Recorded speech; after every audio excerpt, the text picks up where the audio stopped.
Hello, lovely listener. It's Cundy here. Are you enjoying your weekly dollop of tangential gaming gas-bagging and mouthpiece merrymaking? If you are being entertained by our humble little podcast, please consider becoming a patron and pledging some money to show your support. To make a pledge, simply go to cundyandnathan.podbean.com and hit the big green Become a Patron button. It's that simple. Thank you in advance for being so wonderful. Give us $1 or maybe 10, and in return we'll be your friend and maybe make the podcast better. Oh, it's the Cundy and Nathan Show. Hello and welcome to episode 9 of the Cundy and Nathan Show. My name's Nathan. My name is Cundy. And we are live on air. Well, we're not live. If you're listening to this, unless you're listening from like one of my many rooms that lead to this little office. Yeah, then you're... From behind the door, then you can hear us live. Then it is coming at you live. Whereas I've got into a bit of a muddle here. Do you want to carry on? We're alive. Right, we're alive. Can we be sure that we're alive? Yeah, at the time of recording, we are alive. But at the time of listening, that may have changed. Oh God, I hope it doesn't. Oh, that's horrible. Oh, and it'll be like, ooh, weird. Oh, weird. They foretold it. Yeah, prophetic powers. Pathetic powers, more like. Exactly, mate. That's what Mrs. Cundy says when I take my trousers down. Oh, come on. Leave me alone with your pathetic powers. Come on, that's disgusting. Don't touch me with that. Don't bring it down. It's like kryptonite. We've only just started. What, all jagged and green? Oh, Cundy, you ought to get down the NHS. Get down the hospital about that. That'll be fine, mate. Oh, I doubt it. Anyway, the open wounds. Anyway, let's move on from this disgusting stuff. Ring the bell. Did we mention last week that we had a brand new jingle for the podcast? Jingle bells. Well, not the podcast, the crowdfunding element of the podcast. That's all that matters now, anyway. Yeah, just crowdfunding is all that matters. Yeah. I think we may have mentioned it, I think we did at the end of it, but you would have just heard it again now if you missed last week's episode. You've just heard the new podcast jingle for the crowdfunding, which Cundy put together, which is very good indeed. And and thanks to we've got some new patrons, which is lovely, and of course our love is ever flowing for all our patrons. Yes. Is that all you got to say about that? Well, I don't want to overdo it. I just want to say, like heartfelt thanks. Heartfelt thanks, and exactly. If anyone else wants to contribute, then head over to the Podbean page, which you probably just heard then, via the URL, and contribute $1 if that's all you can afford, which is what, 60p, 70p? Who knows? It's less than that. Who knows? $1. It's negative money. Is it? You're actually getting money back, but in the form of a podcast. Perfect. Which is worth. You can't put a price on it, mate. You can't. You can't put a price on this podcast. So what you're getting is like a crazy return. It's like the best interest at a bank. Always value for money. It's like 100% APR or something. I don't do money, mate. I don't do finances. That's why I'm in the shit state I'm in. Yeah. Oh dear. Anyway, never mind. Let's carry on with talking about some games. What do you reckon? That's more important. Well, I've got a question for you. Have you finished Uncharted 4 yet? No. Right. Well, Negative. that leaves me in a very tricky position here. Because about 45 minutes ago, I completed the game. Come on, mate. You can't be... I thought you said you was busy. I will say now, just to give people a little bit of a heads up, there's probably going to be spoilers in the next sort of 15 minutes worth of talking about Uncharted here. Well, from you as well, surely, for anyone that hasn't played it. Yeah, I mean for anyone that is listening, because they might not be as far as where you are. Right, okay. You see what I'm getting at? Yeah. Right, okay. So do you want to tell me where you're up to then, so I'd know how far I can spoil? Well, I've taken the disc out of the box. All right, yeah. No, I'm up to Libertalia. Yes. The first Libertalia bit, and just off to New Devon. Oh right, okay. So you Thank Devon. So what episode? What chapter's that? Is that 14, 15, something like that? Okay. That's what I got to say about it. There's 22. Oh, mate. Yeah. Fucking spoilers. Just so you know. Well, I think the last games were like, they were all 22 to 24, I'm pretty sure. Maybe that's it. That's one of my lucky numbers, 22. My first daughter was born on the 22nd. So. Oh. And I like numbers that are like the same. I like it when it's like... When it's 10 I like past... numbers that are the same. I like it when it's like 10 past 10 at night and it's 22:22 on the old 24-hour clock. Do you sit up and wait for that? Just, all day. And all day.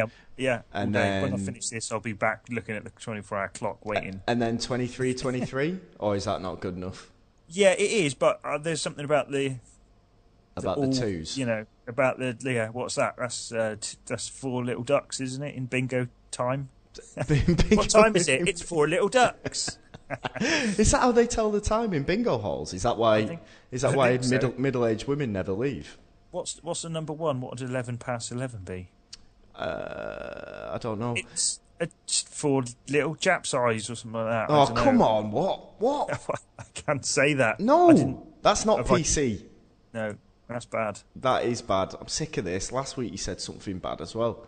You've got to stop this. It's because I don't talk to It's because you don't go out. You don't go out of the house. Things have changed. Up.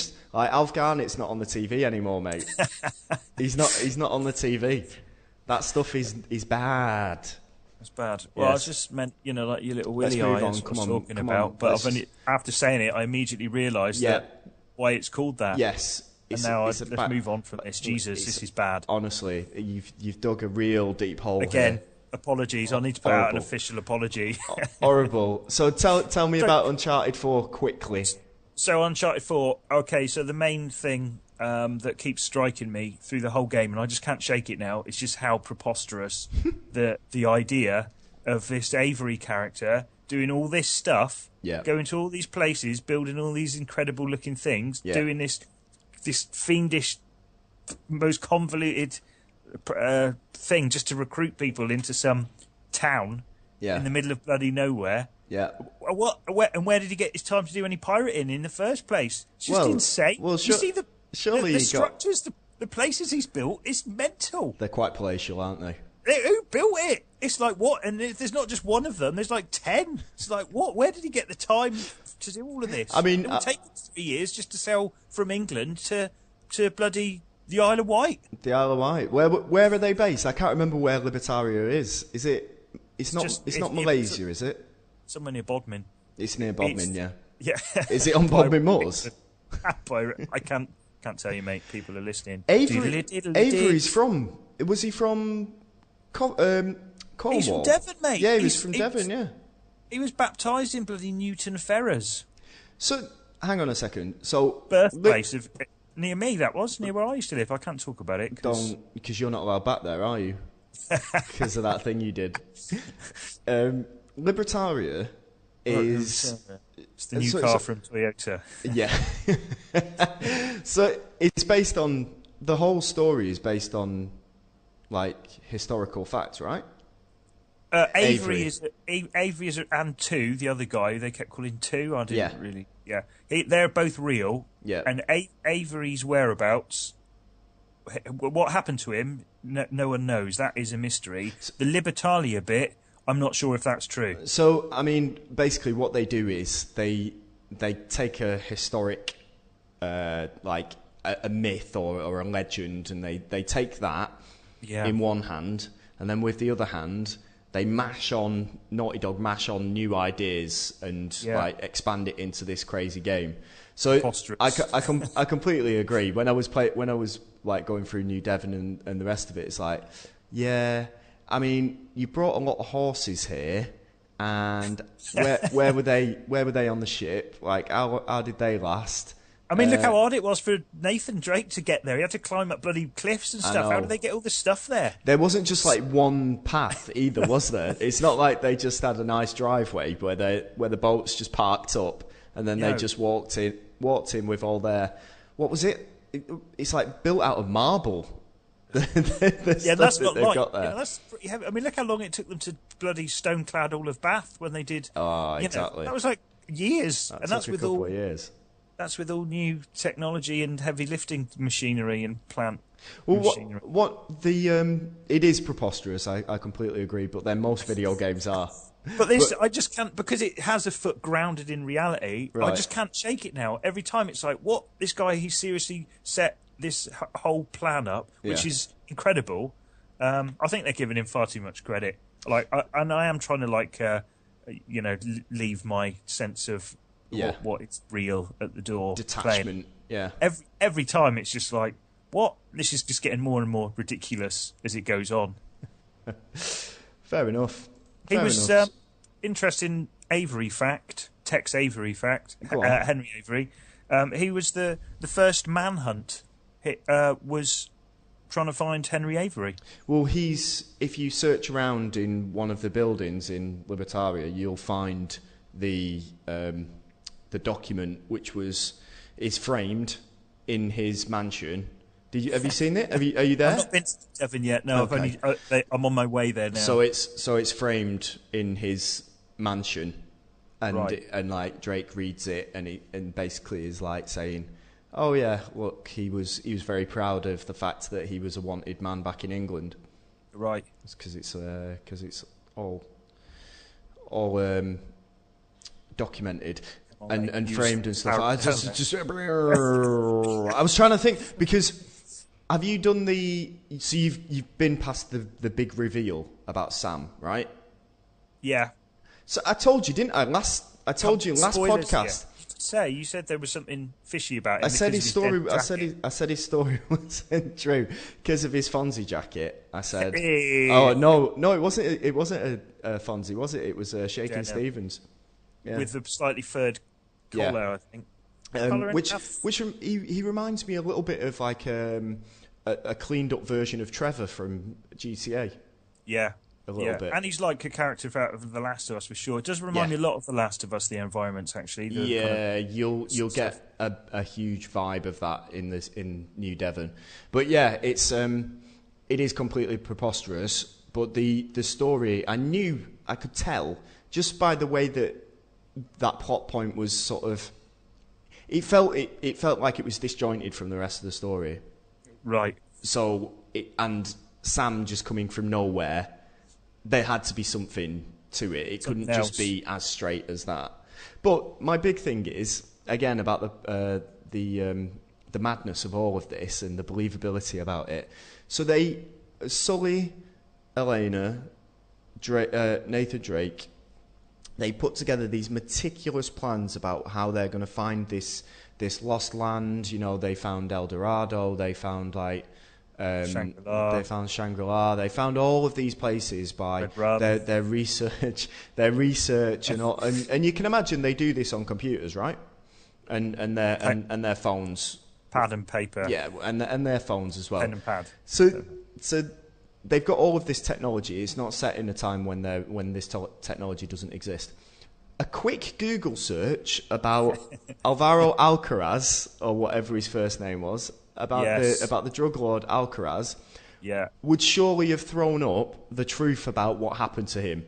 Yeah. 2 seconds that takes. Yeah. 2 seconds. I think Nathan says something like, "I didn't look into it," or something, or like, I should have looked in, or something like that. Did he? I don't think he did. No, he says a bit, because he says it to someone, and he says, "I should have looked into it. I feel a bit of a fool. I didn't consider it harder," or something like that. Right. He just went along with it because it was Sam. But seriously, like Sam. Sully had that the doubts about him. He's got an iPhone. Yeah. Just check it out. See what's going on. There. It's crazy, mate. I tell you what. I'd prefer the game if Sully was actually replaced with Sully from Monsters Inc. That would have been amazing. and Sam replaced by Serious Sam. Yeah, and Nathan is Mike from Monsters Inc. as well. Oh, right. So you're going for just have a Monsters Inc. game. Ah, right. They exist, you know. You can play those whenever you want. They're out there. So have you actually finished it then? Yeah, I finished it. Yeah. Shit, mate. I'm about 13 hours in. I'm 13 hours deep. I won't spoil it. I won't spoil it. All I will say is that is all space monkeys at the end. Yes, mate. But what I will say is there's a say it. Naughty Dog can do many things. What they can't do well is a final encounter. If you remember, they're all a bit like drawn out. The old, like I think, wasn't the first game fighting a guy on a boat with grenades and stuff. Yeah, and he was like almost invincible. This one's a little bit more believable, but it's confusing. I find the actual setup. I'm not going to tell. I won't reveal it. Oh, you're doing I won't reveal it. But the setup makes sense. But the way that it plays out is slightly confusing and jarring to how you've been playing the entire game. Yeah. So it's a little bit odd. And I was just like, I just want this bit to be over now. And which is usually the case with the end bosses. That's a shame. But the most spectacular thing about the game is just how spectacular it looks. Yeah. That's the thing for me, which it's kept me going. Which I don't know if that's a great thing for a game, for the best thing to be how it looks. Yeah. I'd rather it played amazingly. But it's good. But I do find I've been bored. I'm not going to lie. I've been bored in places. I felt a bit like I could do with this bit being like it's dragging a bit. I think there's an epilogue which I don't think you'll enjoy. Oh really? Yeah. There was a bit in that. There's a couple of bits. I've not enjoyed the first driving experience. I liked the driving. I thought it was good. It gave me the sort of feeling of Motorstorm a little bit. Right. Just the way that it's the floaty handling and the dirt tracks and stuff. The original Motorstorm, not the diabolical ones that came afterwards. Right. I quite like the driving bits, and I quite like the interaction with the winch on the front of the car and stuff. I just felt like that all just felt like padding to me. It just felt like I'm not really doing anything. I can't quite do you see know where what? I'm If you sit and take it apart, if you think about Uncharted, that's what I'm doing. do it more. Do it more. I'm going to give you some more ammunition here. When you sit and think about exactly what you're doing, which I did many a time with Uncharted 4, and I have not done it with the other ones. There isn't that much game there. Right. Yeah, sure. There's it's 13 hours, 14 hours long, whatever it is. But a lot of it is like jump, slide, bit of swingy. Oh, there's some boxes here. Encounter, move on. Bit of a puzzle. Like there isn't that much game there. It's more of the. I felt this game more than any before felt a lot like The Last of Us.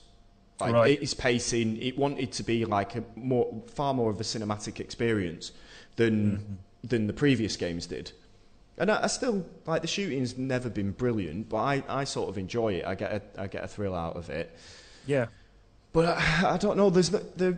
I was waiting for something to sort of blow me away throughout it, and there's some really amazing set pieces. The bit where you're trying to escape the tank.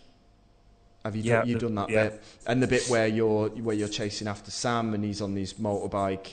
Like I thought that was fantastic, and there's loads of nice little touches like that. But I was just expecting, maybe my expectations were too high. Just expecting like a big thing that would be like, that's what Uncharted does this time. Yeah. And apart like from the moment. Yeah, and apart from the swingy bits, which were, I'll take them or leave them, to be honest. There wasn't really a big thing, a big impact. Yeah. I'm enjoying. I've enjoyed it. Picked up from a certain point. Can't quite remember where that is. Maybe from when, like the bell tower bit. Right. The kind of picked up its pace again. But I didn't. What was the other bit I didn't like? When you go into where you playing as young Nathan. And you go into the house looking for your mum's diary or something. Oh yeah. The journal. That bit just dragged. It's just going on too long. I'm not really doing anything. I'm just like wandering around. An admittedly amazing looking environment. Yeah. But I'm just bored. Again, that was what I was thinking with regards to The Last of Us. Why it's like that is because that section did feel like complete padding. so much padding. It gave me a little bit of a vibe of Bully as well. I guess it's just the big area playing and you playing as a kid. Like the big sort of like dormitory type thing. Even though there is that at the orphanage, right? Yeah, what, a big dorm? Yeah. Well, you don't go through the dorm, but it's got that Bully feeling again about it. I quite like the first bit, the very start where you play as young Nathan. I thought that was quite a cool little section. I enjoyed that. Like I say, I really enjoyed the entire intro. Yeah. But then from that, it just seemed to dip. But I think it's kind of picked up pace again. I think I'm trying to place what order I would put the Uncharted series, and I think probably 3's my favourite, or that's the one with the aeroplane, right? With the big sort of the cargo section and the sandstorm and stuff like that. Yeah, and wandering through the desert. I think 3. And there's the drug bit as well where he gets all messed up. Yeah, I think 3 was my favourite. I think. Yeah, I enjoyed 3. 4, I'm not sure. Yeah, I know. I was thinking that. He doesn't know. He hasn't got a clue. It's the one with the Yeti. That's 2, isn't it? That's 2. The dude's dressed as Yetis. Tenzin, the guy that helps you, like the Sherpa guide. Isn't that like pain relief if you're pregnant or something? That's a TENS machine, mate. Ah, right, okay. I knew it was something like that. That gives you a little electronic pulse through your body to counter the contractions. Stick it on my nads. Come on, mate. Oh wait, it's always about your groin area. That's what Steph said it was for. You put it on there and it distracts me and it takes my mind off the pain. That's why. All right, love. That's why it's green and jagged, mate. You've gone wrong. So that Uncharted, that's Uncharted then. But I finished it and I was like, it's a great game. I think is this going to spoil it? Is this going to spoil it? It is going to spoil it, isn't it? Do it. I won't do it. I won't do it, but I've got to find a way to actually say this because otherwise I might as well just leave some dead air here. But there's the way that it was talked up before the game was released about. There's no way that the way that we're leaving it. There's no way that we can continue it. Yeah, I think is bollocks. Right. Quite frankly. Right. I honestly think they bottled it. I think via some either business decision from the top or a Sony decision, but they bottled it. And that's all I'll say. That's all I'll say. Well, you've pretty much laid it out. I know I have. I know. Because there's what's that character that was in Call of Duty that like miraculously came back at the end of one of them? Price. Price. He jumps through the window and then like within like a 0.1 of a second of jumping out the window. There's an explosion. It wasn't Price. So Price goes missing at the end of Modern Warfare. Isn't he? At the end of Modern Warfare 2, I think it is. Right. But he shows up he goes missing at the end of Modern Warfare, and then he returns again. You rescue him from somewhere. The one that you're talking about is Black Ops. That's it. Where he dives out the window with the guy, and he's like packed up with grenades, isn't he? He's like Mr. Dynamite, and he explodes. Yeah. But in the following game, he's back again. Hello. Pebble dash in that whole place. Hello, everyone. I'm here. Someone should do a feature on that, like top 7,000 game characters who definitely died, but then amazingly came back to life again. Well, because there was no way anyone would survive that. I'm saying it now. There's a section of arsehole which could. The section of arsehole, did you say? There's a section of arsehole. I've got an infected arsehole. The section of arsehole, when fettled, will creates a powerful odour. What are you saying? I've just got what you're saying there. There's a section of our show that could do with being killed. No. Come on, mate. We're not doing that again this week, are we? I've got a good one. Oh, for God's I'm gonna love it. Hey, Jesus.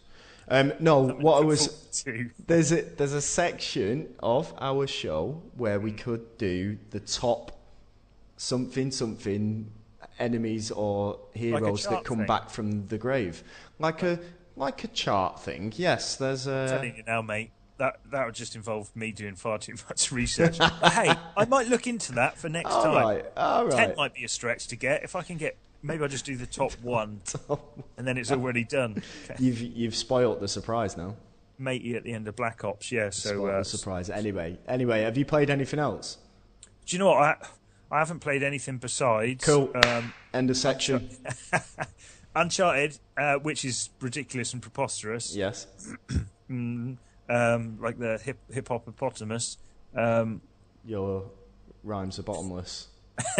And what else? I'm still playing Alienation. Still looking for this fucking legendary rifle that will not drop. It's not happening, mate. I just dip in. 20-minute game, not drop, brilliant. Swear, curse, turn it off, come back out again. I just dip in 20 minutes at a time just to get this. It's become like it's just me. Just me in the game now, like fucking standoff time. Brilliant. Well, I've got a story about FIFA. I can put in. I've been playing FIFA again. Yeah. Do you want to hear about that? Yeah, come on. Does it? Well, it's quite a. I mean, FIFA's, it's done to death. Everyone knows about FIFA, but it's actually helped to forge friendships while I've been out here, mate. Yeah. So it's that nice little thing of, oh, I play PlayStation. Oh yeah, I've got a PlayStation as well. Yeah. Oh, what do you play? PES or FIFA? And it's like, oh, yeah, I play FIFA. So one of the guys that lives in our building, we just happened to be chatting by the pool the other day. Chatting by the pool the other day, got on to talking about video games, and he's like, oh yeah, I've got a PlayStation, I play FIFA. And I was like, oh, I've got a PlayStation, I've got FIFA as well. We should play a game soon. So we've been doing that. And from there, we've been out for beers as well. And we're going to start our own podcast, so I don't have to do this one with you anymore. So brilliant. Well, can't wait. I'm thrilled. I'm thrilled you're making new friends, mate. I know, because you don't like going outside, so I'm your only friend. I'm your only friend, aren't I? And now that there's a chance that I might talk to someone else, you've got all upset. But before you talk, can you just run any dialogue past me that you are thinking of having with this person? Yeah.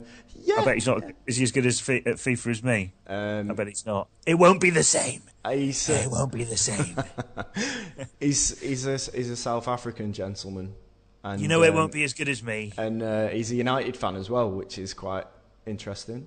Oxford United. Oxford, yeah. Yeah. The best United. Dubai United. Dubai have a football team? They have two football teams here. They have a semi-professional Dubai FC, I think. Right. But then the other ones within the Emirate, so within the UAE, they have like Al Ain FC, and they have a different team.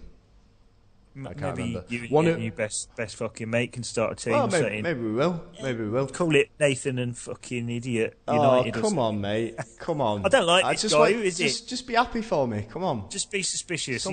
He's trying to stitch you up somehow. Just be careful, mate. So much hatred. Just so much hatred in you.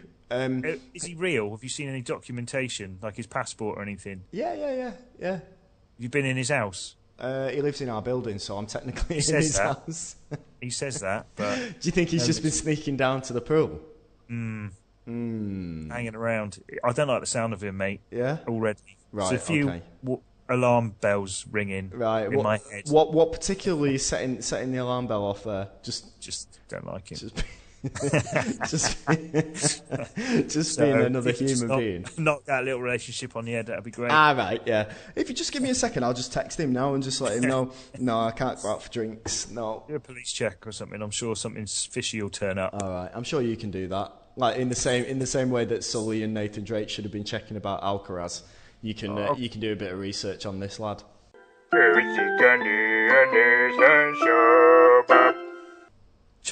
It's the chart rundown. Yeah. Which I've been calling in my head the top 10 thing of things. Is that what you've been calling it? Yeah, well, just because I like the triple TOT kind of acronym. Triple TOT. So that's not really an acronym, is it? Acronym is it makes a word. Yeah, What is it? Does. Initials? Yeah, just initials, mate. Triple TOT, yo. Triple TOT. Well, what have we got for the triple TOT? Triple TOT, oh, dog.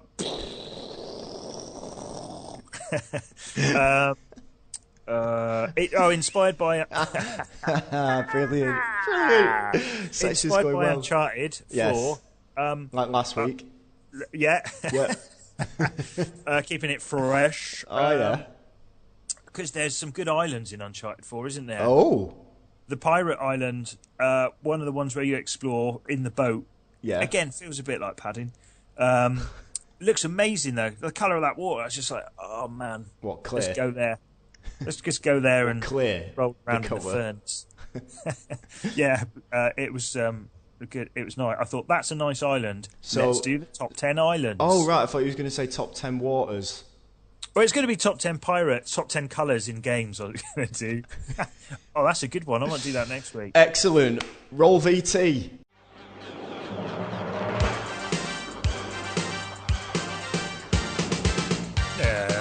Number 10, from The Legend of Zelda, Wind Waker, it's Tingle Island, the home of Nintendo's freaky fairy fancier, Tingle.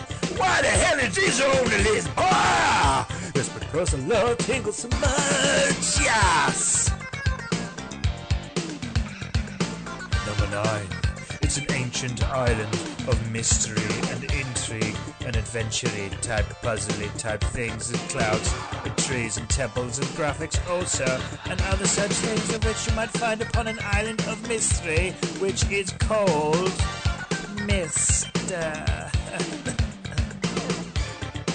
At number 8, here Dar, what's that bloody island what's got all them dinosaurs running the bloody mockery on it, my love? What, you mean Ibis Island from that there Dino Crisis, father? Or, that's the one. Clever girl. And number 7, it's Yamata!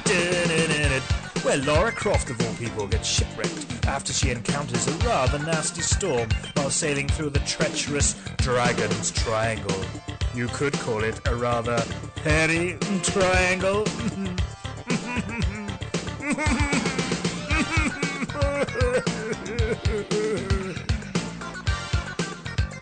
At number 6, this island is called Banoi, but it is full of zombies, and zombies are creatures which are dead, so this island is also called Dead Island because of the zombies. What are there on the island, which is Dead Island? Thank you very much, Dead Island zombies. Number 5.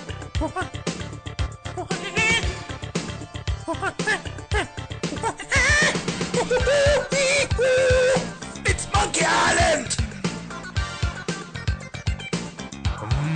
Making it sexy at number 4.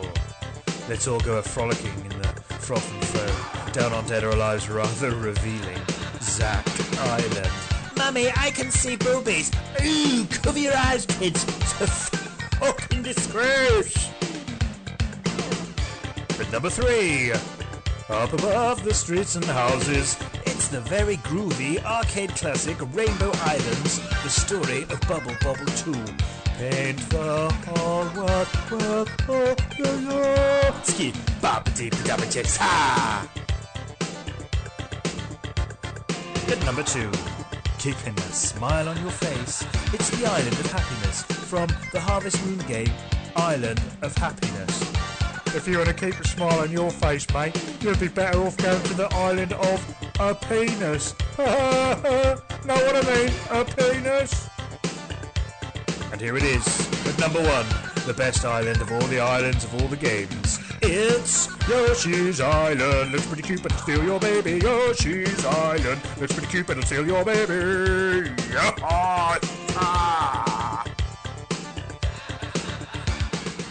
Oh, it's the Cundy Nathan Show. There we go then. Top 10 islands in games. That was a good one, yeah? It was a good one, yeah. Enjoyed that. You not even heard it. You just like, I'll do this and fucking pull it out my ass, didn't I? Anyway, here we go. Listeners, I did mean to say before that bit though. It was recorded a bit. It was recorded a bit loud, right? So you might want to go back in time and adjust your hearing. Oh God, you got that message out after people have listened to it. Well, hopefully they'll fast forward to this bit first and then rewind on their tape cassettes. Right. I'm not sure it comes out on tape cassettes anymore. I think it's predominantly vinyl that we're doing it on now. That would be fucking awesome, wouldn't it, to do a limited edition podcast on a cassette and send it out to people. I'd love that. That's a stretch goal, mate. That's a stretch goal. Hipsters like cassettes, don't they? They sell them in the old record store, mate. Some people release stuff on tape still. Yeah, but who's got a tape deck to actually listen to it? Hello. Exactly. So you'd be sending it to yourself. I got a big box of tape. I'll get all my rave tapes out, mate. DJ Ratty! It's going scatty on your fucking brain line. Maybe we should pick this up after the podcast. That would be amazing. Anyway, listeners' questions. Again, if you want to send us a question, then you need to follow us at Cundy and Nathan Show. No, at Cundy Nathan Show on Twitter. I'm confused. Follow us. You have to write the word at. You have to put No, that's wrong, mate. You have to put at. The at symbol, yeah. Yeah. Cundy Nathan Show. And then you will see our feed of nonsense, and then you can send us a question. I'll go and stop following us now. Yeah. Yes, you do that. I thought you handled all of our social remedial. Socially remedial. Who's been doing it then? If you've not been doing it, mate. Because I've not been doing it. You've not been doing it. I got a social media manager in. I took an executive decision. Right. Is that monkey that's just sat on the doorframe there? Gaming Monkey's back doing social media. Yes. Gaming Monkey. Blast from the past. So what's happening now? Anyway, questions. So Robert Brown on Twitter says, why in Uncharted 4 does your buddy never just throw a rope down to you when you help them up a broken ladder? That is a good question. Yeah. Because Sam always has a rope on him, right? Well, because he always follows you behind when you rope a swing or something. No, but if you help him up on a ladder, he's always like, just give me a second while I kick this massive bit of furniture down to you that you have to move. This crate with wheels. Have you also noticed, this crate with wheels, which the pirates pioneered. Have you noticed when Drake tries to jump up something that's like slightly, he's not supposed to get up it. He tries to jump up a wall that's either too high or up a flat surface. He does like what I imagine a kitten does trying to climb up a wall. He does this like tiny raptor arms, like help me, I'm too weak. Yeah, jump straight up. It looks so pathetic. A kitten kind of shadow boxing, isn't it? That sort of thing on its hind legs. Exactly. I tell you what I do like about the climb. I enjoy the climbing, I must admit. I do as well, because it's quite fluid. I like the little sticky thing that you stick into the porous bits of rock. The what would they call that? Pistune spike. Spiky sword. The old spike. The stabber. Stone stabber. The climbing stabber. Yeah. Stone stabber. Yeah. I quite like that bit. Yeah, just a little variation. It's not. It's not a game changer. Well, it's a climb changer. It's a climb changer. You're right. Changes how you climbs. Yeah, climate change. Ring the bell. Almost missed the question there as well. Sneaked underneath because he got in there early. Dean Brown says, "Do you enjoy games more when you're not in the industry, or do you miss the easy access and the other perks?" I don't know. But I definitely spend more time with games now that I'm actually purchasing them with my own cashola. I think it makes a big difference. Because you don't accumulate that pile of like, I'm never going to play this. No. Because I'm thinking about getting Doom at the moment, and it's like I've got to finish MGS first. I've got to finish Uncharted. That's done now. Maybe I'll trade Uncharted in. Get a few Bunstons for that. You're not going to go for the multiplayer on Uncharted. Oh, yeah. No, I need to try that out. But I think what, like you were saying, I think with not being in the industry, I think I appreciate games more now. Yeah. Like they're not just this, like, you know, a thing that is part of your job. I imagine. Do you reckon like food critics? Yeah. Do you think food critics get bored of like eating? Yeah. Well, I hope not. Otherwise, they'll just like starve to death. But do you think they can go to a restaurant and enjoy that restaurant having not without reviewed having it? to Do you think they ever switch off? Do you think they can go for a quick meal with friends and not, like, in their brain just switch off and just enjoy it? Do you think they're always Pete going? Griffin from Master Queef could just have some beans on toast. Yeah, these beans aren't cooked to the usual standard. I reckon. Well, they have to, don't they? They have to. They're just, they're just humans. They'd have a pot noodle. Yeah. Do you think so? No, I don't think they. They don't. I can't imagine old Marcus Waring. No. Or Nathan Outlaw. Nathan Outlaw. Who's that? He's like a fish man. Well, he's not a fish man. He's not like a merman. He's known for his fish. Right. I think that's Nathan Outlaw. I'm quite up on it, mate, because I watched the old Master Queef, didn't I? Master Queef. Anyway, I think, yes, I appreciate them more now. Being able to play them without having constantly thinking, oh, what angle can I take on this? How can I get a feature out of that? I enjoy that. Definitely takes the... Just playing for... Yeah. Because I'm playing as opposed to like constantly thinking, I need to find a way of getting some coverage, some content. Yes, how can I extract content from this game? Exactly. Just enjoy the experience. The only content I extract now is my own contentedness. My own contentedness. It's a bit weird. Don't ever do that again. Alistair Miller, pull it in. Pull it in, my love. He says, he gives us an update. You remember last week he said about he's had bad sunburn? Oh, yeah, what was that all about? Because it was sunny in Scotland, he says. False. No? Not having it? They did have a little mini heat wave up there. Yeah. And I think, I don't want to... Or maybe I shouldn't. I was going to say... Come on. Generally, you burn quicker if you're from Scotland because the sun... Never shines. As a patron of Scottish skies. Right, okay. That's a weird way of saying that the sun doesn't shine that much there. What a strange roundabout way that was. But wow, that is a surprise, isn't it? Well, he needs to get some. I don't even. Yeah, get some factor whatever on. He also says that he's only 60 pages into Sirens of the Titan. Sirens of Titan. The Sirens of Titan. 19. Well, that's slow going. Said no verdict yet. Working my way through the reading pile. It should be a page turner. Just not. Go for it. You can't. It's too long. It's taking too long. Forget it. I'd read that book in like 2 days. Once I'm in.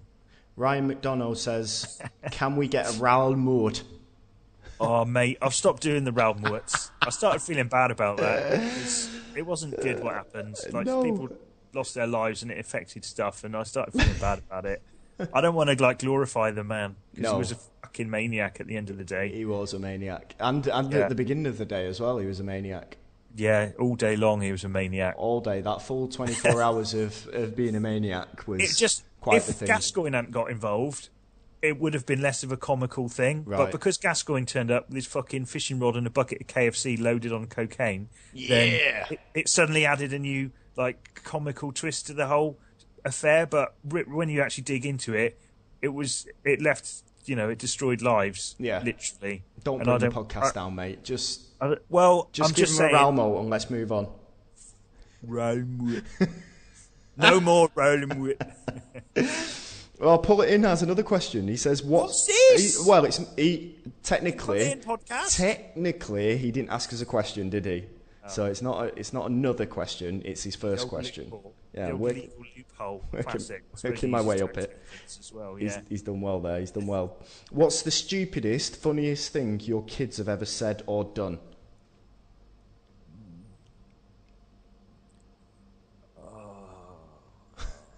You all right, mate? Well, it's the old on the spot, isn't it? Oh, mate. Do you want me to go with... I mean, the funniest thing that's making me laugh at the moment is when my little lad's having a poo. because he's obviously doing it in his nappy. He just stands there. He goes very still, so he can be playing around and be very active, and then all of a sudden he goes very still, and then he just looks at us and is like face going red, and we say to him, "Are you pooing?" And he's just like shaking his head. He's like, no. In denial, like he's a poo denier. Yeah, poo just denier. Got to embrace it. Yeah, but it's quite funny. It's quite nice. It is. Yeah, that is a good one. Watching kids just fucking squeeze one out, and red as you like, sat at the table like. Yeah. I'm gonna need this fixing. Head kind of bloats up to like twice its normal size. Have you got one? No, I can't. I honestly can't think of anything. My kids don't say they're incredibly intelligent children. Do you know when I said to you before about should I give you the questions before I read them out so that you can do a bit of research? Do you know when I said that and you said nah? I'm tired. I suppose I liked it when my kids used to call Nazis nasties. Why was you educating them on the Nazis? Well, I was just giving them a run. We was watching some kind of. You was at one of your talks, right? Yeah. With your fellow Nazi followers. Yeah. Well, they're interested in all that because you're not dismissing the fact that you might be part of like a National Front group here. No, I'll tell you what. It probably came up because my granddad, before he died, he did a little journal of his time in the war, and he never really spoke about the war at all. And I transcribed it because it was all handwritten in quite old man scrawl. Right. So I transcribed a load of it, and when one of my kids, they were doing a project at school on war. Yeah. They read some of it out in the assembly, which was quite nice. So undoubtedly, that's probably where we started talking about Nazis as opposed to nasties. Old nasties. It was quite a good little journal, actually. You should turn it into a video game. Yeah. I don't quite know what you think about. Can you give us an extract from it? Something that was interesting from the journal. Yeah, he was at Dunkirk, and it was basically chaos, and all the upper ranks, when it was all going fucking shitstorm. Yeah. All the upper ranks kind of just went, don't really know what's happening, but we're fucking off. See you later. What? And everyone just had to make their way as best they could to the coast for this rescue attempt. And he got separated from his platoon in a wood somewhere. Yeah. When he was shot at by an airplane, had like a wow, like some someone from the Luftwaffe picked him out and was like, wow, and he jumped and passed out. Jumped and woke up. What, like just jumped into the air? Jumped to dive out of the way of what's happening. Oh, so right, okay. Actiony, doesn't it? Yeah, yeah. Sounds quite exciting. It sounds like what's terrifying. that film, North by Northwest, where the airplane chases them down a crop. Yeah, yeah, a bit like that, but more in Germany and real. Yeah, and real. Yeah, my granddad used to suffer from narcolepsy as well, so he'd fall asleep if he laughed. Yeah, this was a good one. If he laughed, his laughing would set it off, so he'd try not to laugh, but you could tell because he used to like a laugh. Sometimes you just knew he was going to go, But he just got separated from his troop ever and had to make his own way there. And it's more terrifying than that. That sounds quite like boys' action, kind of like diving away from planes and stuff. It sounds a little bit like it could be like a section of Call of Duty, or indeed Battlefield now. It obviously affects him because he never talked about it. I'd ask him about when I was a kid. He'd ask him about things that happened in the war, and he'd just give me some bullshit about when he was trying to drive a lorry and crashed it into a bollard or something. He wouldn't be into the nitty gritty. I think he just tried to do whatever he could to block all that shit out. I guess it's pretty dark. I bet he probably saw some real bad shit going on. Yeah, he saw death and deadness. Exactly, that's what I mean. And it's never pleasant. Glorified by games, but I need to move on because otherwise we'll... That got quite serious then, didn't it? It did get quite serious. So maybe that should be a podcast special. Cundy's Granddad's Journal. I'd listen to that, mate. I'd listen to that. Have you still got it? I'll put it out on cassette. Yeah. Well, I've got the transcription of the bit about the war. He talks a lot about just growing up in Cornwall and stuff. It's really interesting. Like how he remembers the first car in the village and stuff like that. The only car in the village. And I think in the First War as well, his parents used to have a big farm or something, and they came and all the horses got used for the war and stuff. Came and signed all the horses up, drafted the horses. Yes, get in horses. His mum used to make pasties for all the workers. There we go. There we go. That's what you was interested in. Don't tell me about the war. Just tell me about the pasties. How do you make the perfect pasty? Right.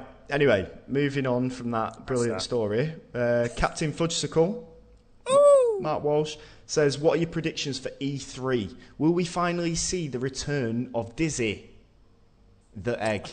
I'll tell you what, mate. The Oliver twins, they're appearing in Bristol at the Bristol Games Hub in about a week's time. All right. I need to forward that onto old Talbot, because he likes the egg, doesn't he? Are they... I've not seen them Still for alive, a long time. yeah. Are they bald? They might be balding. I don't know. Yeah, I'm just thinking like balding, that they've turned into Dizzy. Maybe. I don't know. I'm not saying completely rotund with boxing gloves, like part of some sort of breakdown. Oh, hopefully that's not happened. Yeah, so I don't imagine Dizzy's going to be at E3 though. No, we didn't even try to make a brief return, and it was met with indifference. I think there was some kind of Kickstarter for it, wasn't there? No, they did an iPhone game. Remember? They did do an iPhone game, yeah. Because that was back in. It was when me and you were still on Games Radar. Big time. Oliver Twin. This is the first thing I typed in Dizzy Kickstarter. Oliver Twins admit defeat in Dizzy Returns Kickstarter. Oh. So they still. Hang on, let's just see how much they raised. They raised 24 grand. That's pretty good going. But they were looking for 350 grand. Oh yeah. Dream. That's a lot of eggs. That's a lot of eggs for that money. Yeah. Oh well.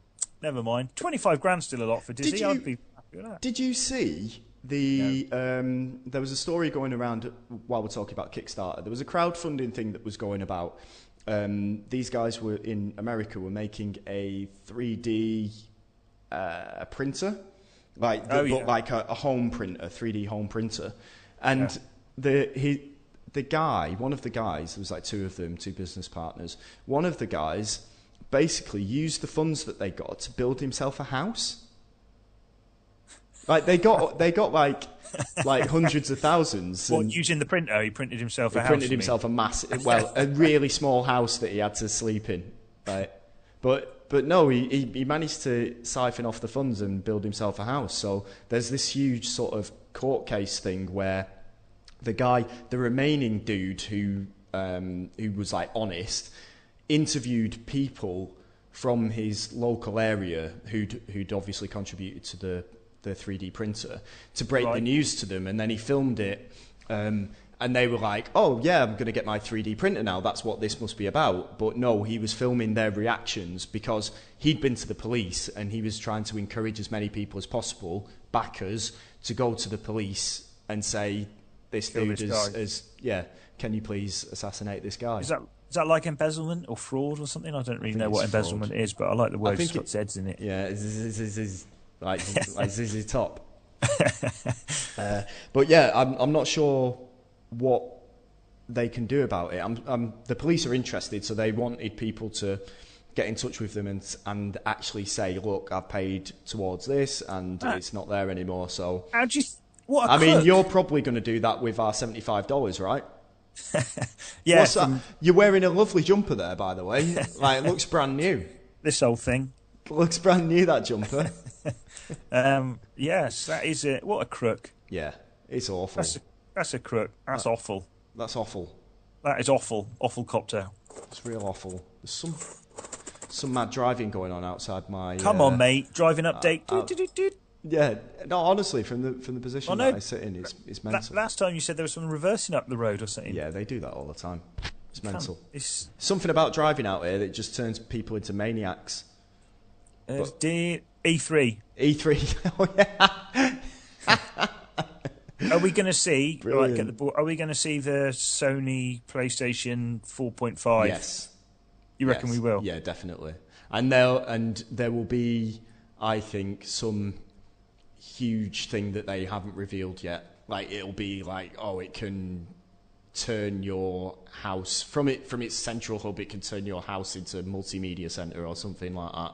It'll be like it can control the fridge, or your air conditioning, or your radiators. It'll be something. It'll be game related. Obviously, I'm just throwing things out there, but I'm pretty sure that they will reveal it, and it'll be like, and look at what we've done with it.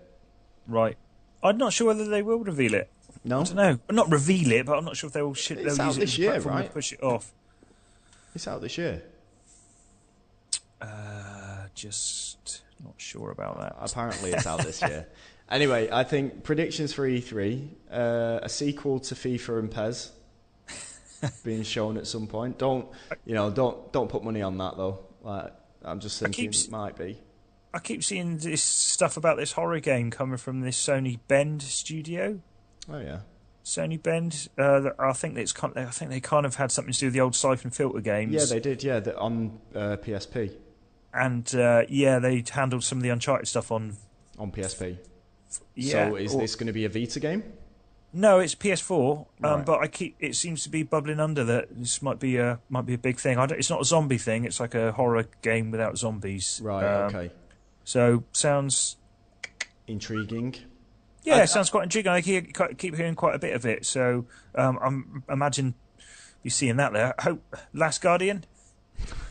There's more chance of showing. There's more chance of PS5 coming out within the next 12 months as there is Last Guardian. It's got to be last. It's got. What's happened? It's meant to be out, isn't it? Yeah. It had a release date. To be honest, I don't really have many other predictions about what's going to happen there. I've got things that I want to happen, like VR. And yeah. Sure, VR is going to be a pretty big part. Of the... I'm sure it will be. But I think for me, like, I want them to do one of those big reveals of like Uncharted. I'm using this as an example. Uncharted 5 is out. Like, we're doing an Uncharted 5, and guess what? It's out tomorrow or out today. You know, something like that. Like, oh, it's available to download on the Xbox store or the PlayStation store right now. I like it when they do that. When they do the demos. Was that how the PT demo came out? When they're like, you can try it now. And I like that. It's exciting. Yeah, exactly. That's a reason to watch the big conferences. I guess they'll do more of that this year, I bet. Hopefully. That's a prediction. There you go. That's a prediction. There we go then. There we go. More of that. It'd be more of the same, but with a few different bits. There we go. Put that That's in my your prediction. Put that in your magazine. Now we got this 10-page E3 prediction special. Just do that in 40-point font on each page. Let's just distill that down to 10 words. More of the same, but some bits will be different. Exactly. I don't know if that's 10 words. Bertie D says, what is your favourite 80s action flick? What's that? What's your favourite 80s action flick? Oh, I tell you what, I watched I don't know if that's 80s actually. Is Predator 80s? Watched that the other day, mate. Come on, do it! Kill me, I'm right here, do it! Come on! That. What was that an impression from? What film was that from? Dylan, you set us up! 87. Predator's fucking great. It stood the test of time. Yeah. It happens in... Because it happens in a timeless environment, i.e. the jungle, there's nothing to date it. And, I mean, all the guns and stuff still look pretty good. And the bit where they cut the jungle down with all the guns is just fucking nuts. I love that bit. Love it. Love Predator. It's great. I'm trying to think what mine is. Come on, mate. I think it's... The one that I remember most is probably Beverly Hills Cop. The first one. Action.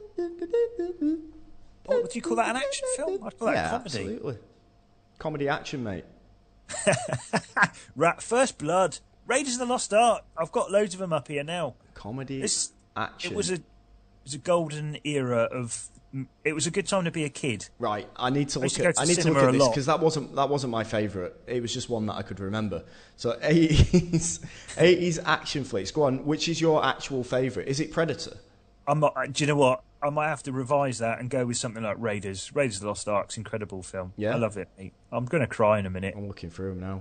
This is literally the best question I've ever had. First Blood. I've not seen First Blood for ages. I need to see that again. I can't. I'll tell you what I did watch the other day. I'll tell you what's a good. Would this classify as action or more as horror? Tremors. I saw that. Watched that with the kids not long ago. They're like, "What?" I was like, "Here you go, kids. It's a horror film." Because they're always like, "I want to watch a horror film." Yeah. I was like, "Here you go, kids. Let's watch Tremors." Tremors. Do you see how I Tremors? with old making bacon. The kids are like, "Dad, this is shit. This isn't horror." So it's not. I'm like, "This is classic." It's not stood the test of time then. It will add in my eyes. Your bad eyes. I can't see. Mate, am I disabled? You can't actually make that joke. I've done it, mate. I've done it. So just deal with it and let's move on. Should we go to the next question?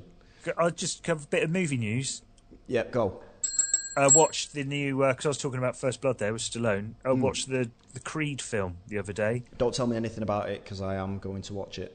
Oh, here we are. Mr. Uncharted spoilers. Shoe on the other foot. Oh, don't tell me about it. You better not tell me that there's any fighting in it. All I'm saying is there's not going to be any more Rocky films. Is he joking or is it? Woo? Oh, it's great though. Oh, good. It's great. I really enjoyed it. The missus got a bit bored. She's like, "Oh, when's there going to be more fighting?" I'm like, "What are you on about?" Oh. It's the best Rocky film since the original. Since the first one. Is the first one the best one? It is in my eyes. No, I think 3's the best one. That's the one where he fights Ivan Drago, right? No, that's 4. Is it 4? No, it's not. Is it? Yeah, it's 4. Is it? Rocky 4 is... Is 3 when he fights Mr. T? Yeah. Clubber Lang. Yeah. And 2 is when he has a rematch with Apollo Creed. Right, 4 then. 4. That's my favourite action movie. It was a good cinema experience. It's the only time I've been in a cinema and like everyone's going nuts and like actually all felt like an extension of the crowd in the last when all the Russians start cheering for Rocky instead. Yes. But Creed's he's like good, a machine. I don't know if it should be called Creed. For my money, the film's more about Balboa. It should be called Balboa. Right. He's great in it. But wasn't there already a Balboa film? Probably. It's probably like 9 Balboa films. Yeah. Moving on. Clever Girl, which is Jurassic Farts. I forgot what I forgot what I It's because I threw you by saying Clever Girl at the beginning. Clever Girl. What kind of monkey best encapsulates your current mood? Kind of monkey? Primate. I think like a macaque. Monkey. I like those. I like those. It doesn't really encapsulate my mood. Actually, it might be an ape. Can I have it anyway? It's a monkey and ape's different. Is that right? Yeah. A macaque. a monkey like a macaque will eat all your fags. I like those ones with the. I think it might be called a proboscis monkey. Actually, the ones with the really flat noses. Oh yeah. I love to lift their nose up. The long nose. Yeah, I love them like ones. A winky. I like to lift their nose up. I wonder they'd probably keep king size Rizzlers under it or something there, innit? You got any skin's blood in it? Good. The old proboscis monkey. I like them. It doesn't really reflect my mood though, but all monkeys are pretty good, aren't they? Yeah, exactly. It says also, when will then be now? I think now, isn't it? When will then be now? It's now and now. Trouble is now is always, once you've said it, now's in the past. And now it's now. And now. And now. How? As well. Now, brown cow. Now. Oh, now. Definitely a proboscis monkey, mate. Right, it just looks like a massive gonad sack on his face. And that's how you feel now, like a pair of bollocks. like I've got a massive... like I've got a massive gonad sack on my face. There's one with his lipstick out there. Oh, come on. Mate. You're on the wrong sites again. You're on the wrong website. That's not even a proboscis monkey. Jesus, kick off. You've got to delete that bookmark, mate. Come Malware. on. Come on now. Eddie Rose says, back when you were games journalists... Come on, mate. Back when you were games journalists, how many booth babes did the PR companies let you snog? That's a weird, slightly creepy question. Yeah, well, I used to have to do the old... It was a very uncomfortable part of the job, but... in the early days, I think there was definite encouragement to engage with the PR ladies, the booth babes. I'm doing the rabbit ears. Yeah. I always felt well creepy about that. I've been to I've been dragged into a strip club before. Not my scene, mate. Not my scene. Not into it. Not into it. Where are we going now? Stag do's and that, innit? Stag do's. I hate them. Hate them. It's all just one real cringe fest.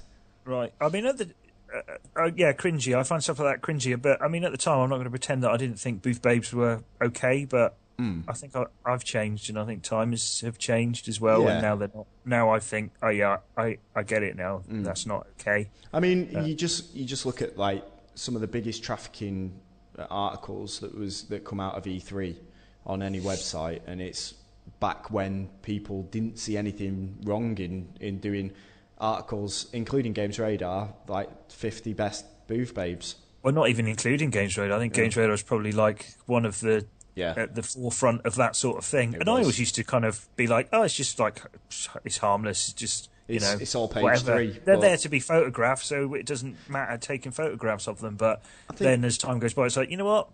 This is a bit. Yeah, I think this isn't right. I think it's fine to say that was a sort of, a bad thing at the time. It's something that you may or may not have enjoyed. But then looking back on it now with fresh eyes, come on, mate, put your trousers back on. I can see you on the webcam. Pants. I can see you on the webcam. Just put them back on, mate. It's disgusting. I need to get that TENS machine on me going out again. Come on. My face. So I'm gonna say none, because that's the actual truth. I do remember when we went to one place and we tried to get some. Was that might have been? Because that was like the first job I had to do when I'd get off. When we'd go to bloody Gamescom, it'd be like, okay, what's the highest trafficking thing? That's the thing. Traffic is God, isn't it? And it's like whatever it is, that's it. That's why the human race is going further down to the toilet of shit. Yeah, because everything is driven by everything can be. You can tell exactly what people. Yeah, exactly. So it's just. But my first job at Gamescom, I'd be like, right, let's go around and get pictures of booth babes. Yeah. And that's it. And they'd always be like really good and friendly, and you talk to them, and so it wouldn't be as creepy as like, I was never one of those. I'm just going to stand 30 feet away and take a picture, kind of secretly. It's always like, hello, can I take a picture? I work for this is this, and they always would do. They was very accommodating. I think I was made to do it for Games Radar one year, at Gamescom as well, and it was horrible. I hated every second of it, and like just going up to them. I don't think the feature, like, I'm not entirely sure whether the feature happened or whether I did it or whether I got someone else to take the pictures. But I remember speaking to like a few of the girls that was on the booth, and like they were just. It's like, oh, is it all right if I take a picture and ask you a few questions? It's like, no, don't want you to take my picture. And it was, and I mean, it's because I was holding your elephant impression. It's because I was doing the elephant impression, yeah. And I was lying on the floor while I was doing it with the camera pointing upwards. But it was horrible, made me feel a bit creepy. Anyway, just last thing. I think the worst thing I ever got asked to do was like go down my assignment. Get in the gutter, take pictures. See paparazzi journalists doing that. Oh God, horrible. You're at the bottom there. Literally in the gutter. Yeah. Ugh. Go on. What was you going to say? My assignment was to go down to a beach. This is when it was I think it might have been one of the. I think it was the Santa Monica E3 when it was in his shed. And one of my assignments was to go to the beach and try and interview like women about what they thought about video games. And I drew the line at that. It's like, yeah, I could justify the booth babe thing because in my mind at the time, it's like that's why they're here for people to talk to them and to have their picture taken. Yeah. But on the beach, it was like, no, these are just people in bikinis, and I feel like this is now I am in super creepy territory. I'm not comfortable, so I didn't do it. And I didn't do it. You just hung about on the beach with your trousers off, didn't you? I did just go down to the beach and sat around for like an hour or so, and mould it all over in my mind. Like I'm not doing it. Yeah, and then you did it. Eventually went back and said I'm not doing it. Fair enough. Did the right thing in the end. You did the right thing. Yeah. Anyway, let's get out of this dark area. Mark Chamberlain, Woolly Mammoth says, I always struggle to think of something to ask. So could Nath ask something for me? Hang on, wait, has he done this? He did this before, right? He got me to ask last time though, and I asked, "What's your favourite prehistoric animal?" Yes, sloth. Yes. The sloth. Right, okay. If If you could describe the smell of that burp, what would it be? It's kind of odourless, I would say. I've not had any breakfast yet, although sometimes that does mean... Sometimes when you're not eating anything, you just got emptiness in your guts. Yeah. Sometimes that smells even worse, because it's just gut smell. Yeah, gut smell. I didn't really cup it in my hand to do a smell back. Right, okay. Well, at least I've asked you a question. Something else cupped in my hand. at least I've asked you a question, anyway. Liam Cullen says, it's a strange... Aha! Old friend Liam Cullen. He's asked a... I'll read it out, and then maybe you can help me decipher it. The Rockstar scandal, aka Brew Boy scandal. What happened, Nath? Brew Boy? Yeah. Come on, mate, dish the dirt. You know what he's talking about. I know what you're doing here. I don't know what you're talking about. No, was it a thing? I don't know. Brew Boy scandal, Rockstar. Know. Just what? I'm trying to work it out at the same time. I can't do two things at once. Work it out and talk, but I can't think what it was. Rockstar scandal, Brew Boy. Well, Rockstar. It says there's some ex-Rockstar arrested amid BBC sex scandal, but I think I've just typed in Rockstar, and I think that's brought up a search result for a Rockstar. What did Brew Boy scandal? What happened with that? I don't know. I just typed in Brew Boy scandal Rockstar, and it brought back something about some sex scandal with an actual Rockstar. I think this needs a follow-up question. Yeah, follow-up question for next week, and we'll answer it. But yeah, I'm not sure. Maybe it's because my brain and memory is almost as addled as Cundy's is. But I can't remember what it was. I like it though. I like really vague. Maybe it'll come to me by the time I've finished reading these last couple of questions. Who knows? Convenient. Stay tuned for that opportunity. What video game? Oh, this is from Randy Tandy. Oh. He says, what game is a metaphor for your life? What game is a metaphor for my life? Your life. Well, I was thinking of the similarities and completely based on names in that I'm called Nathan and my wife is called Elaine. Oh, God. So not Elena. And your child is called Sully. My child's called Sully. I've got a brother called Sam. And you live in Libertalia. Yeah. Yeah. And I was thinking of that earlier. And I don't think it's a metaphor for life. It's just more of a coincidence of a game that I was playing. So go on. What is it? I don't know if I have. I don't. Maybe Space Invaders, because you constantly feel like you're hiding behind these ever diminishing bases. Yeah. As people the world descends upon you, and it's a losing battle. I'm going to say Trials Evolution. Is that what it's called? Trials Evolved. Because when it's going well, it's going smoothly, and you're enjoying the ride. But when it's not, and you're constantly having to bang your head against the wall to start again and do things, then it's a bad time. And sometimes you don't. When you're banging your head against the wall, you don't get to. You have to decide when to give up. I've gone profound, mate. That's a good one. That's a good one. Well, you can basically say anything. That's any game, isn't it? I'm going to say Pac-Man. You've already said Space Invaders. You can't have more than one. This is 80s movies all over again. Rambo, no, Rocket. What was the one with Arnie? Predator. I can't filter the ideas when they come at me, mate, like a tsunami of ideas. They have to come out somehow. Otherwise, my head explodes. Like Pac-Man, because when I have the pills, I can eat the ghosts. Yes. But when I stop taking the pills, the ghosts eat me. Is that a game about depression? Is it? Well, Pac-Man, it could be. Put whatever you want on it. Oh, man. Oh, that's a deep level. Oh, I'm not sure I wanted to go to that level. I want out. We're men, mate. Don't talk about it. Just bottle it up. Mother.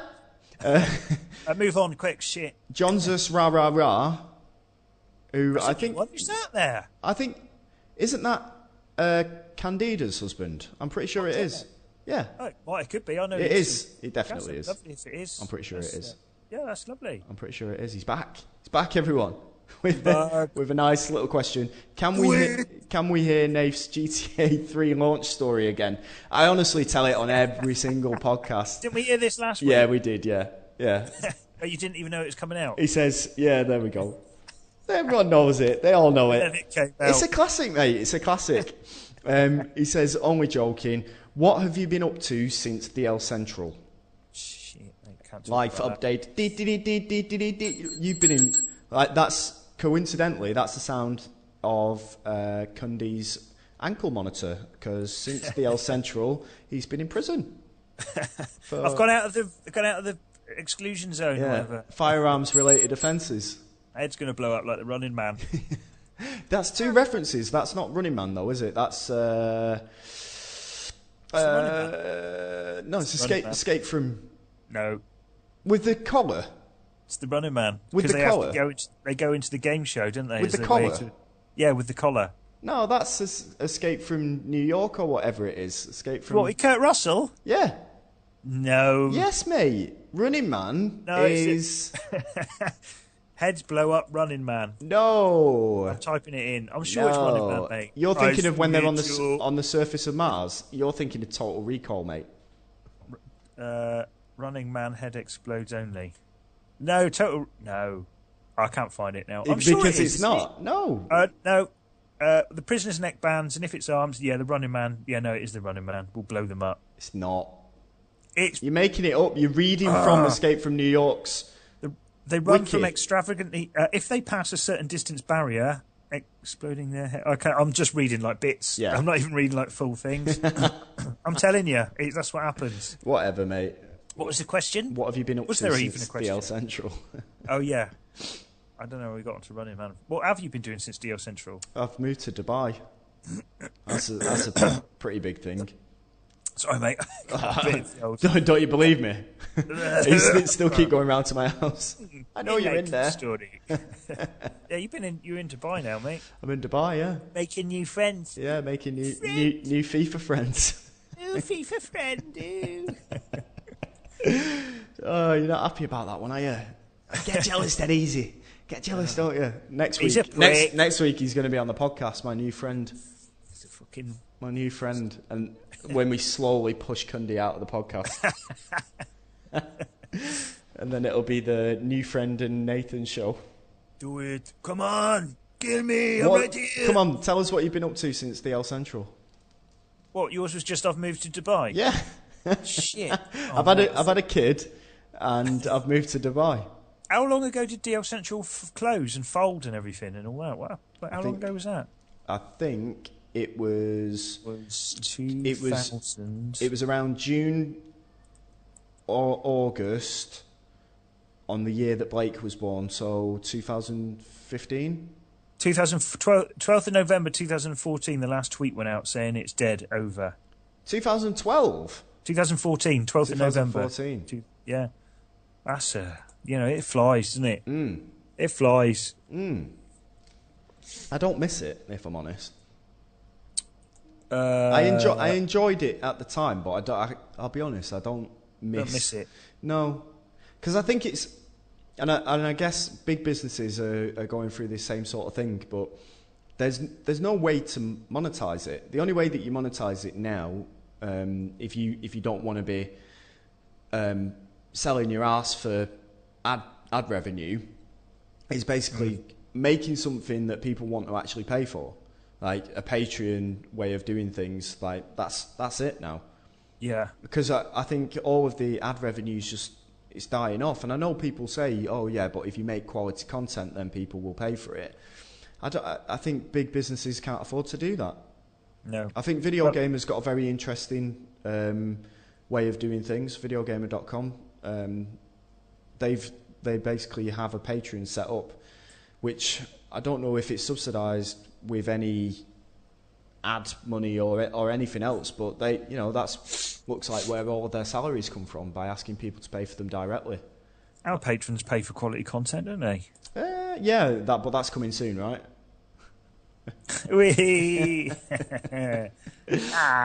What have you been doing since the El Central? I'm actually interested. I don't know where to begin, really. I mean, at the minute, I'm doing like anything that put some fucking money in my pocket. Like this podcast.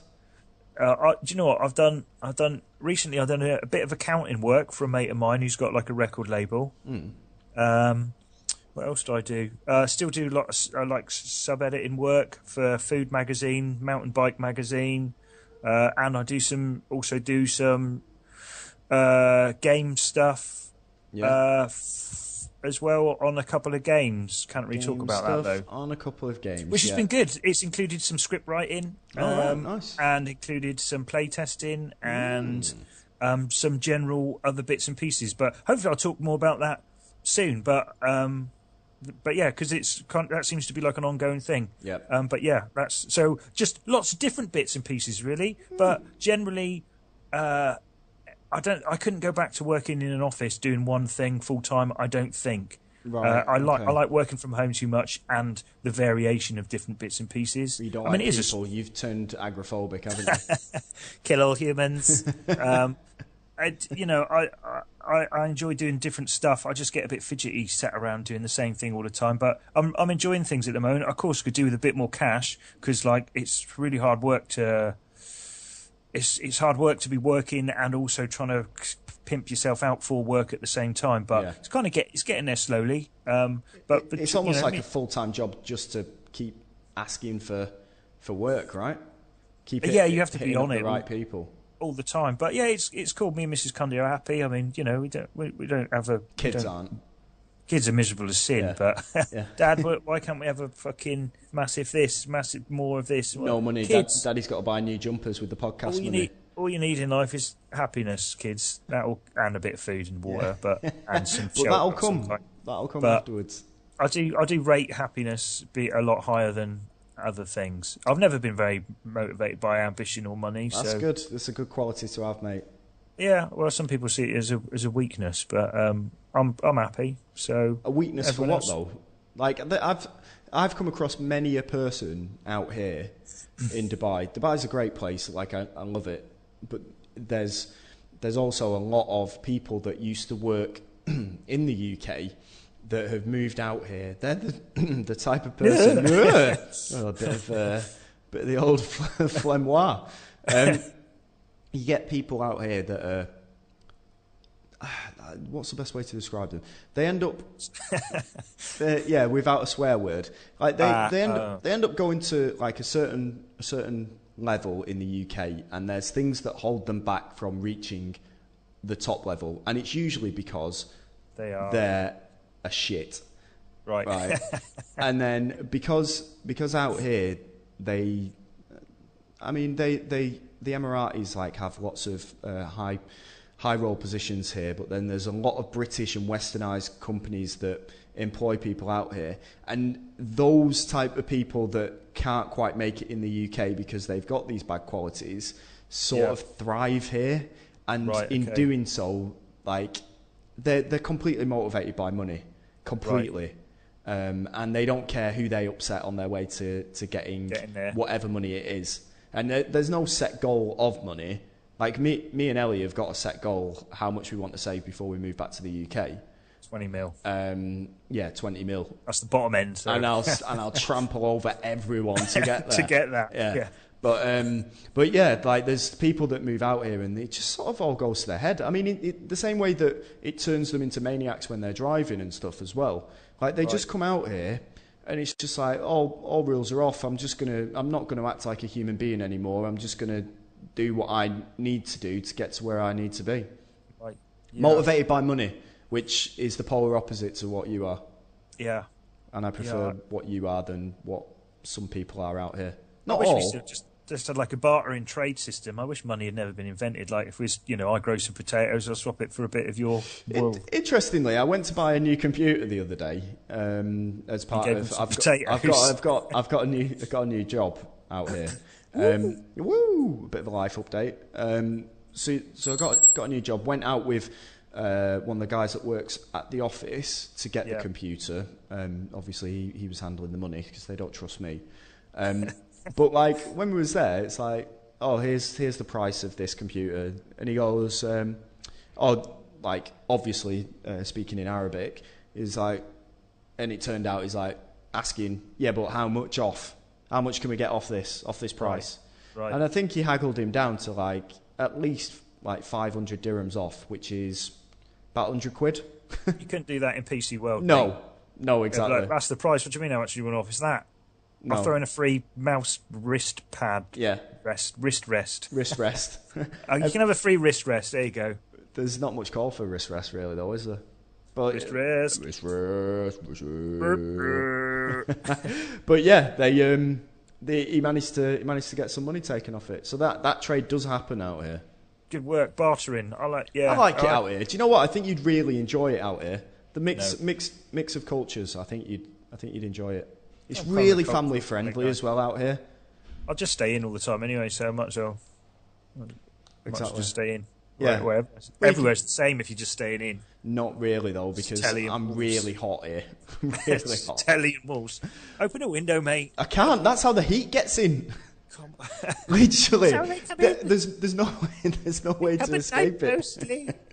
I'm sat here sweating because if I turn the aircon on, which is the only way to stay cool, yeah, exactly, you get a bit of background noise. For your art, so mate. you get That is a proper artist, that. You get the echo, which I need to find a way to eliminate that, but you also get the aircon buddy buzzing in the background. So there you go. It's a hard knock life for me. It's a hard knock life for Cundy. Will you still do and will you still dee-da? Commodore 64. Here we go then, new section of the show. We've got What's this? a questions and answers section of the show. What's this? We've just done that. No, it's a new questions and answers. You was coming up with it, right? You was putting together a new section. I know what you're doing. You was putting a new section together. That's what you said to me. Down on it from the start, mate. You said you was putting a new section together. I know we used the old jingle there, but I've put that in wrong. I know what you're doing, but it's not going to work. What's going on then? What have we got? Right, so last week we had basic programming. Right, yeah. Highlights. Yeah, but this week, the new feature... For the Commodore 64 section... No! What are you talking about? Come on. What is it? You said you'd do something different. No. I've done something different for the Commodore 64 section. I thought... This week's is about loading. Like loading times. Like waiting around. Like when you used to load old games... Come on, mate. You know you want to join in. I can see it in your eyes. You want to chip in. You want to contribute to this conversation. Right. You carry on. So, Commodore 64, right? Loading. I'm going. It was a big part, because without loading, yeah, you wouldn't play any games. Right. Unless you had like a disky thing or a cartridge, because then it didn't really do any loading. Yeah. But I only had one cartridge game, and it plugged in the back, and it was a football one. It was good. I think it's called International C64 Soccer or something. It's a good one. Yeah.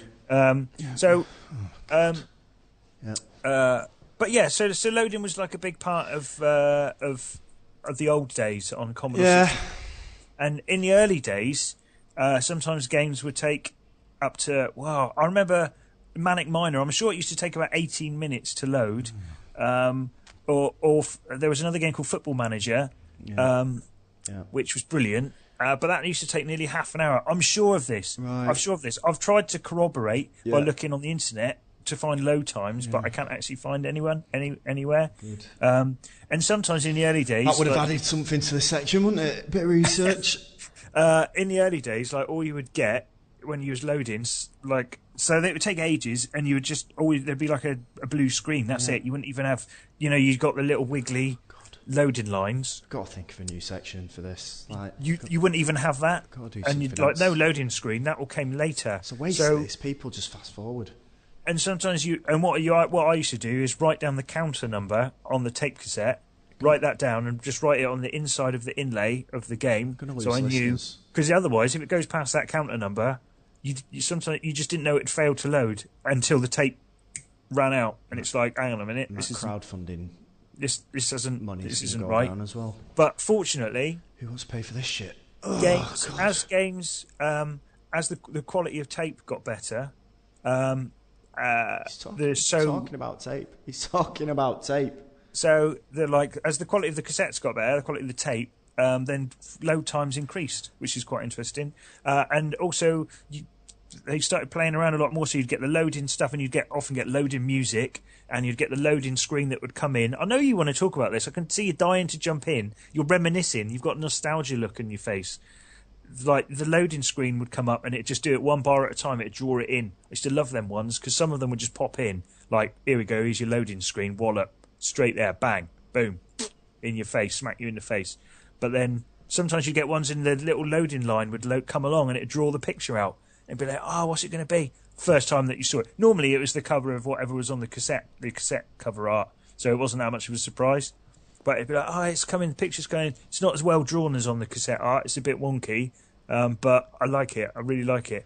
And then the best thing. Oh, God. Right, this is the highlight now. Right. Well, right.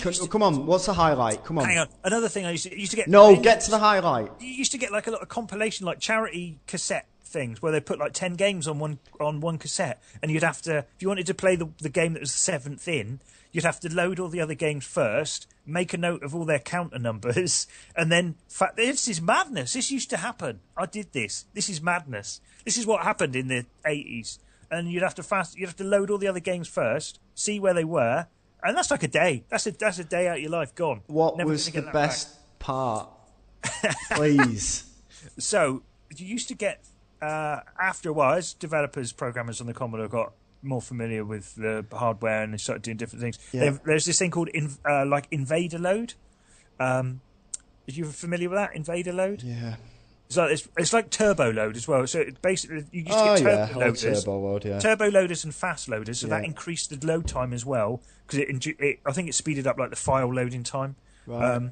And then you got Invader Load, which was like a turbo loader that loaded up a game of Space Invaders while the proper game was loading. Right. So you could play a Space Invaders clone while you were waiting for the main game. So how cool is that?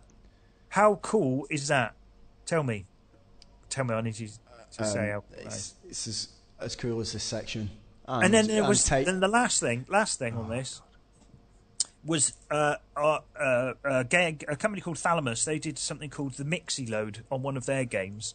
And while the game was loading, you could actually go in. You could mix the loading music. So the music was for a game called Delta, and it was by a game. Do you know much about Commodore 64, like music guys, composers? Rob Hubbard.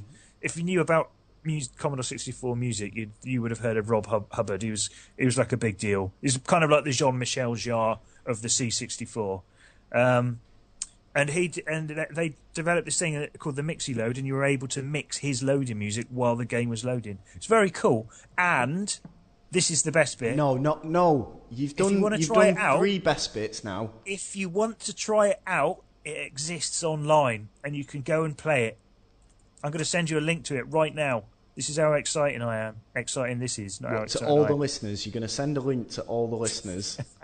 Well, to you, and then I'll put a link out later on the when I'm doing some being socially remedial. When the monkey's doing the social media. Yeah, you can, and everyone can have a go and see how cool this, and go and have a play with some Commodore 64 music. It's great. I mean, what a thing! Are we? So we're done. Yeah, I mean, really, I just wanted to put across the loading was a big part of the Commodore 64, and I have fond memories of the loading time, that period. We're done. We're done. Next week, something different. Next week, something different. I don't think games have got any quicker either. I think with updates and stuff, you still spend a lot of time waiting around. Not much has changed. Come on, mate. Oh, it's the Cundy Nathan Show, yeah. There we have it then. Another podcast hang the can. You did it again. And off we go. As soon as we stopped recording for that bit, you were like, oh yeah, loading screens. I wanted to do a feature on loading screens. What? And blah, blah, blah. I remember the loading screen on Devil May Cry, and you could do this and that. And it's like, mate, come on. You mock it when it's on, and then as soon as we're off air, that medication on your desk has still got the lid on it. What's going on? What's got a lid on? The medication that you should be taking. Medication's what you need. It's still got the lid on it. You need to keep on that because you need to stay on top of the madness. All right. If you want to keep the darkness out, yeah. The darkness, it comes to me. Anyway, there's the end of another podcast. We appreciate you listening. If you managed to get through the Commodore 64-bit and through to this bit, then fantastic. Next week we'll have something different. Match of the day, leaving the best goal to the best game to the... oh, no, they put the worst game on, we've discussed this before. So thanks for joining us. It's goodbye from me. And it's goodbye. Au revoir. I'll give it an au revoir. Au revoir, there was no need for that. Au revoir or ciao? Ciao. Ciao. And it's ciao from him. Thanks for listening. Bye-bye. Oh, it's the Cundy Nathan Show. Hello, lovely listener. It's Cundy here. Are you enjoying your weekly dollop of tangential gaming gas bagging and mouthpiece merrymaking? If you are being entertained by our humble little podcast, please consider becoming a patron and pledging some money to show your support. To make a pledge, simply go to cundynathan.podbean.com and hit the big green Become a Patron button. It's that simple. Thank you in advance for being so wonderful.